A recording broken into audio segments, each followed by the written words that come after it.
वसीम भाई, ये बताइए एसआईआर क्या है और इसका मकसद क्या है, पहले ये बताइए। बिस्मिल्लाहिर्रहमानिर्रहीम। देखिए एसआईआर जो है ना, ये इससे पहले 2002 में हो चुका है और यूपी वगैरह में ये 2003 में हुआ था। और एसआईआर का जो असल मकसद है तो डमी वोटर्स को बाहर निकालना। ये ऐसा ऑन पेपर दिखाई देता है। अगर हम ऑन पेपर देखेंगे तो पेपर में यही दिखाई देता है क्या सरकार का जो असल लक्ष्य है वो 2002 और 2003 की यादी के जरिए डमी वोटर्स को बाहर निकाला जाए। जिनकी डेथ हो गई, हाँ, जिनकी डेथ हो गई, जिन्होंने डबल ट्रिपल अलग अलग स्टेट में, अलग अलग डिस्ट्रिक्ट में, अलग अलग सिटी में अपना वोटर रजिस्ट्रेशन कर रखा है, ऐसे डमी वोटर्स को बाहर निकालना सरकार का मकसद है। ये हमको ऑन पेपर दिख रहे हैं। लेकिन जब हम इसके पैटर्न को स्टडी करते हैं, जो इसका पैटर्न है जिसके अंदर आगे चलकर 11 डॉक्यूमेंट्स में से कोई एक डॉक्यूमेंट देने की इन्होंने बात रखी है, अगर हम उसको स्टडी करते हैं तो इससे ये पता चलता है कि ये कहीं ना कहीं सिटीजनशिप के ऊपर यहाँ पर आइडेंटिफाई किया जा रहा है। सिटीजनशिप को गवर्नमेंट आइडेंटिफाई करना चाह रही है। तो इसको हम एक सादी भाषा में इसको मिनी एनआरसी भी बोल सकते हैं। ऑन पेपर तो मिनी एनआरसी नहीं है, लेकिन पर्दे के पीछे ये लगभग मिनी एनआरसी जैसा ही लग रहा है। वसीम भाई, हर 20 साल में एसआईआर होता है, तो फिर ये मतलब एनआरसी से जोड़ के अपन कैसे देख सकते हैं? नहीं, एनआरसी नहीं है, लेकिन इसका ऑन पेपर तो ये एसआईआर ही है। ये इन्वेस्टिगेशन हो रहा है डमी वोटर्स का ऑन पेपर, जो गवर्नमेंट ने इसके ऊपर रूल्स बनाई हुई है। लेकिन इसका जो पैटर्न है, ये पैटर्न बता रहे हैं क्या आगे चलकर जो 2002 की यादी में फाइंड आउट करने के बाद में भी नहीं मिलते जो वोटर्स, तो वो लोग जो है यहाँ पर अपने डॉक्यूमेंट्स गवर्नमेंट इनसे मांगने वाली है। या तो इनसे बर्थ प्रूफ मांगेंगी, क्या वो बाय बर्थ इंडियन है, इस बात को उनको प्रूफ करना रहेगा। जैसे एलसी है, लिविंग सर्टिफिकेट है, या फिर रहवासी दाखला, domicile certificate, age and nationality certificate, इस तरह के प्रूफ आगे चलकर मांगे जाएंगे। और ये पेपर हर किसी से नहीं मांगे जाएंगे, ये पेपर उन लोगों से मांगे जाएंगे जो लोग 2002 की यादी में अपने आप को फाइंड आउट नहीं कर पाएंगे, या फिर जिन लोगों के नाम 2002 की लास्ट एसआईआर में नहीं मिले। ये शायद उन लोगों के लिए प्रोसेस आगे हो सकता है। तो खैर इसके ऊपर हम बात करेंगे जब इस तरह के जो लोगों को डिफॉल्टर लिस्ट में जो लोग आएंगे उसके ऊपर भी हम गाइडलाइंस प्रोवाइड करेंगे। लेकिन फिलहाल तो मैपिंग का काम स्टार्ट है और मैपिंग जो है हमको मार्च एंड से पहले करके लेनी है। अभी सबसे बड़ा कंफ्यूजन है मैपिंग कैसे की जाए। अब मैपिंग करने के लिए सबसे पहले आपके पास होनी चाहिए 2002 की लिस्ट, जिसमें अभी हम लोग तो 2002 में वोटर नहीं थे, लेकिन हमारे पेरेंट्स 2000 में वोटर थे। तो हमारे पेरेंट्स को हमको देखना रहेगा 2002 में वो चाहे महाराष्ट्र में हो, चाहे महाराष्ट्र के बाहर, या फिर किसी भी देश में किसी भी स्टेट में या किसी भी डिस्ट्रिक्ट में थे हो। अगर उन्होंने वोट किया है और उनका 2002 की यादी में नाम मिल जाता है, और यूपी में अगर से है तो 2003 की यादी में नाम मिल जाता है, तो हमने वो 2002 या 3 की जो यादी है उसका प्रिंट आउट निकालना है। और अपन जहाँ इस वक्त रह रहे हैं, हमारा जो करंट एड्रेस है और हमारा यहाँ का जो इलेक्शन कार्ड है, इसको लेकर हमको अपने बीएलओ से मिलना है और मैपिंग करानी है। अब मैपिंग किसकी करनी है? अगर से हमारे पेरेंट्स जिंदा है और उनका 2002 की यादी में हमने नाम फाइंड आउट करके निकाल लिया, तो हम इनको मैपिंग करेंगे। किसको? पेरेंट्स को। अब इसके बाद में पेरेंट्स मैपिंग हो जाते हैं, तो पेरेंट्स के बाद में जो बच्चे यानी कि हम लोग, हम अपने पेरेंट्स के साथ में प्रोजनी करेंगे, प्रोजनी ऐड करेंगे। हम वो लोग हैं जो 2002 के बाद में वोटर लिस्ट में शामिल हुए हैं, तो हम अपने पेरेंट्स का रेफरेंस यूज करेंगे 2002 का। अब बीएलओ से कांटेक्ट कैसे किया जाए? बहुत सारे लोग इसी में परेशान हैं। हाँ, ये सुनने में आ रहा है कि फोन नहीं उठा रहे, वो लोग से कांटेक्ट नहीं हो पा रहा है। तो बीएलओ की लिस्ट तो आपको मैं दे दूंगा पूरी, आप अपने उसके चैनल के ऊपर चला सकते हो। बीएलओ पूरे ऑल ओवर भिवंडी के जो 304 बीएलओ है ना, सबकी कांटेक्ट डिटेल के साथ आपको दे दूंगा। उसको आप अपने उस पर पीडीएफ की लिंक दे देना, ठीक है। लेकिन फिलहाल बहुत सारे लोग जो बीएलओ बुक करना चाह रहे हैं, तो ये है, ये ऐप है। इस ऐप में अगर से हम जाते हैं तो यहाँ पर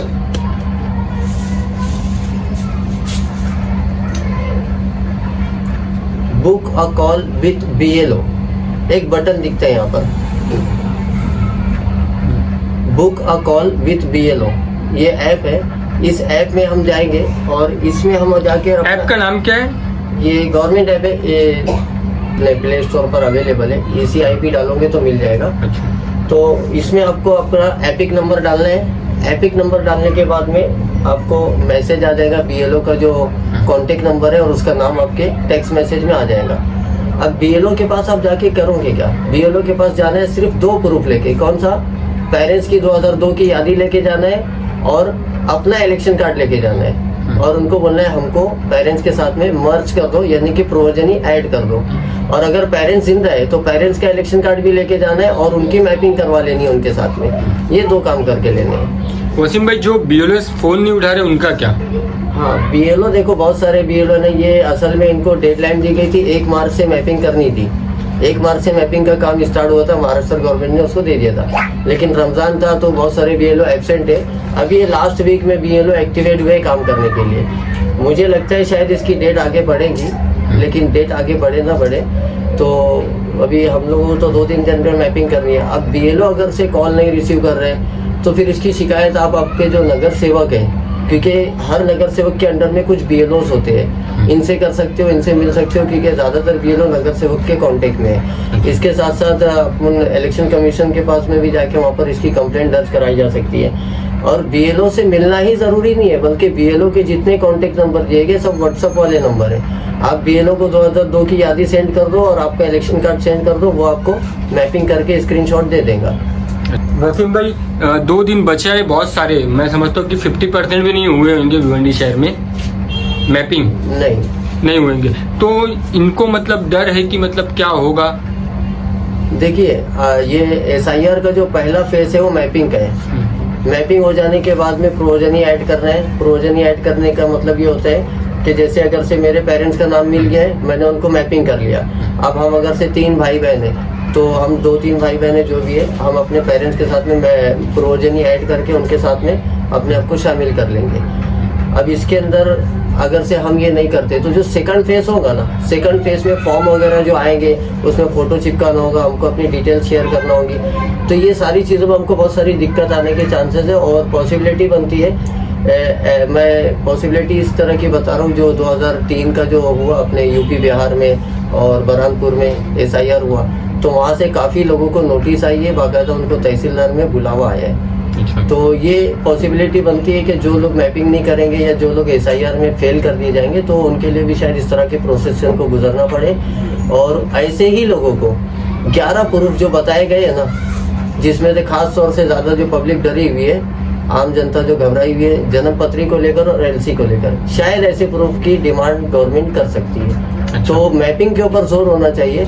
मैपिंग का आसान सा प्रोसेस है, बीएलओ से कांटेक्ट करो, 2002 की यादी लो, अपना इलेक्शन कार्ड लो, जाके मैपिंग करा लो, 2 मिनट के अंदर मैपिंग हो जाती है। अब मैपिंग करने के बाद में बहुत सारे लोगों को कंफ्यूजन है, क्या जो लड़कियां शादी होकर चली गई है ना, उनकी मैपिंग कैसे करें? अगर उन लड़कियों की जिनकी शादी हो चुकी है, फॉर एग्जांपल एक घर में अगर 5 लोग हैं और 5 में से 3 लड़के हैं, 2 लड़कियां हैं, 2 लड़की शादी होके जा चुकी है आउट ऑफ स्टेट या आउट ऑफ सिटी।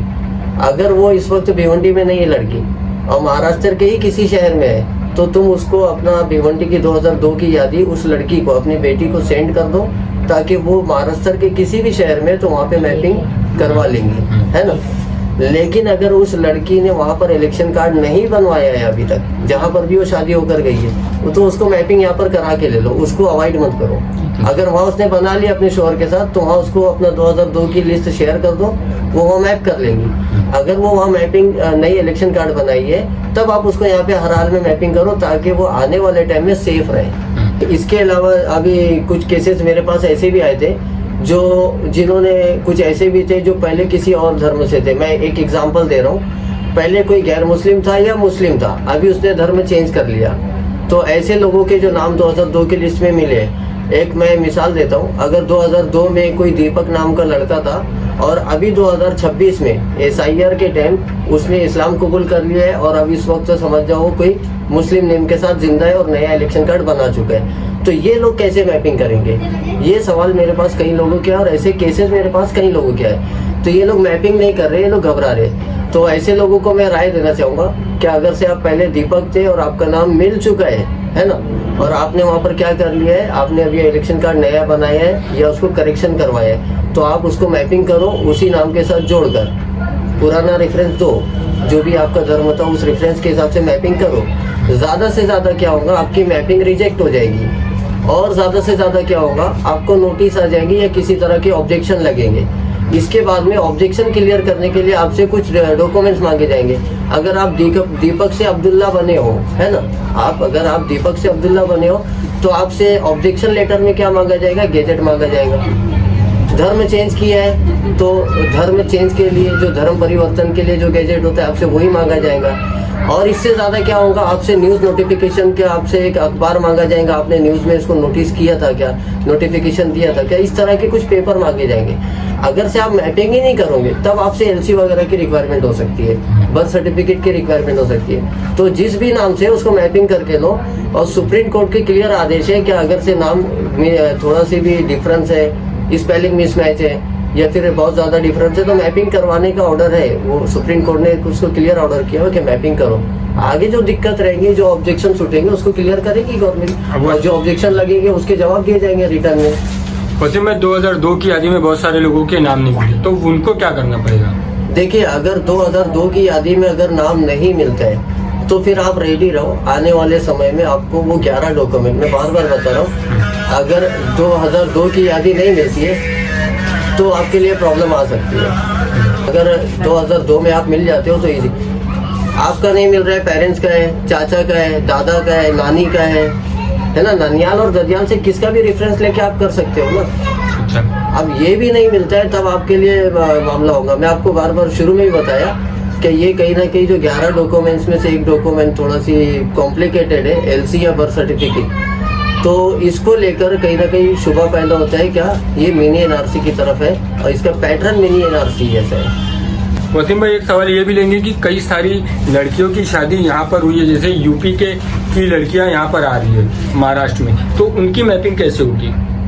देखिए, अगर से कोई लड़की यूपी से या फिर बिहार से या फिर एमपी से या गुजरात से यहाँ पर ऑलरेडी एसआईआर हो चुका है, अगर ऐसे स्टेट से आई है तो अगर वो महाराष्ट्र में आई है और उसने अपने महाराष्ट्र में इलेक्शन कार्ड बनवा चुकी है अपने शोहर के नाम के साथ, है ना, अब वो चाहती है कि मैं इसको मैपिंग कर लूँ, तो उसको मैपिंग करने के लिए क्या करना होगा, अपने पेरेंट्स का, वो जिस भी स्टेट के, चाहे वो यूपी के हो, बरहानपुर के हो, कहीं के भी हो, है ना, वहाँ से अपने पेरेंट्स का 2003 की जो भी उनकी डिटेल्स थी एसआईआर, लास्ट एसआईआर की, वो डिटेल्स मंगवानी है। और अपना जो भिवंडी का इलेक्शन कार्ड है उनका, जो भी उनके हस्बैंड के साथ उन्होंने बनाया है, वो इलेक्शन कार्ड लेना है और अपने भिवंडी वाले बीएलओ से मिलना है। भिवंडी वाले बीएलओ से मिलना है और भिवंडी वाले बीएलओ को क्या देना है, अपने पेरेंट्स का, वो जिस भी स्टेट से आई है वो वाली एसआईआर लिस्ट देनी है और अपना इलेक्शन कार्ड देना है, वो मैपिंग कर देगा। एकदम इजी प्रोसेस है। जो 18 साल से ऊपर है,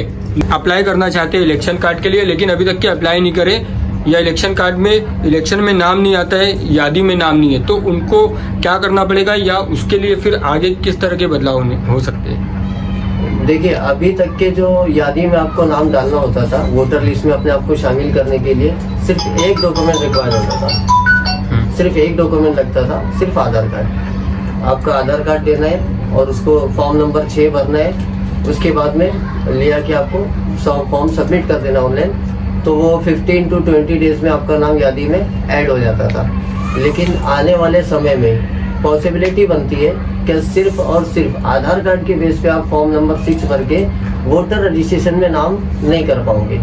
जैसे ही एसआईआर का अनाउंसमेंट महाराष्ट्र में होगा, अभी मैपिंग हो रही है लेकिन अनाउंसमेंट होना अभी भी बाकी है, जैसे ही डेट डिक्लेयर होगी फॉर्म नंबर 6 बंद कर दिए जाएंगे, फॉर्म नंबर 8 भी बंद कर दिए जाएंगे, जो नेम करेक्शन, एड्रेस करेक्शन और डेट ऑफ बर्थ करेक्शन के लिए होता है, ये भी गवर्नमेंट बंद कर देगी।